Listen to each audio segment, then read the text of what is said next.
If x and y are real numbers such that 4x square plus 4y square minus 4xy minus 6y plus 3 is equals to 0, then the value of this. देखो यार, जब भी ऐसा case आपको दिखाई दे, right, जहां पे you have more variables than the number of equations, right, और इसकी वैल्यू फाइंड आउट करनी है तो तब निकाल पाएंगे जब x और y दोनों की वैल्यू हमारे पास होगी या किसी तरीके से इसका कोई मल्टीपल बना पाएंगे। तो जनरली ऐसे केसेस में मैक्सिमाइजेशन मिनिमाइजेशन पे फोकस करना होता है और हमें इस एक्सप्रेशन को होल स्क्वायर के फॉर्मेट में कन्वर्ट करना होता है, क्योंकि यहाँ पे क्वाड्रेटिक हमें दिखाई दे रहा है, राइट। तो अब हमारा सारा फोकस होना चाहिए कि इसको कैसे होल स्क्वायर में कन्वर्ट करें।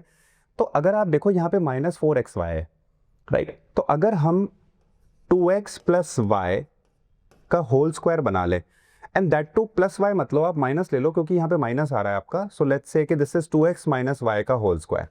तो ऐसा करते हैं, तो ये बनता है 4x स्क्वायर प्लस का वाई स्क्वायर, ठीक है, तो 3y स्क्वायर अलग हो जाएगा, माइनस का 4xy, ये पूरा इसके साथ काम में आ गया, राइट, तो कंप्लीट। तो दिस पार्ट इज सॉर्टेड, ये पूरा हमारा सॉल्व हो गया। अब यहां से 3y स्क्वायर आपका बच गया, उसके साथ में you have -6y plus 3 is equal to 0, ठीक है। इसको अगर हम देखें तो व्हाट इज दिस, तो 3 इसमें से कॉमन निकाल लेते हैं, तो 2x माइनस वाई का होल स्क्वायर और 3 इसमें से कॉमन निकाल लिया, this becomes y square minus का 2y plus 1 is equal to 0।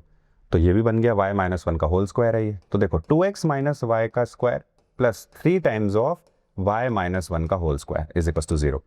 अब now you have to observe कि ये भी होल स्क्वायर वाला पार्ट है, ये भी होल स्क्वायर वाला पार्ट है, और इनका सम जो आ रहा है ये 0 के बराबर आ रहा है। This is only possible when individually these two are 0, क्योंकि नेगेटिव वैल्यू तो इनकी हो नहीं सकती है, होल स्क्वायर एक्सप्रेशन है। तो यहां से y की वैल्यू हो जाती है 1, और अगर y की वैल्यू 1 है, इसको भी इसके बराबर करवाना है तो x हो जाएगा हाफ, दैट्स इट।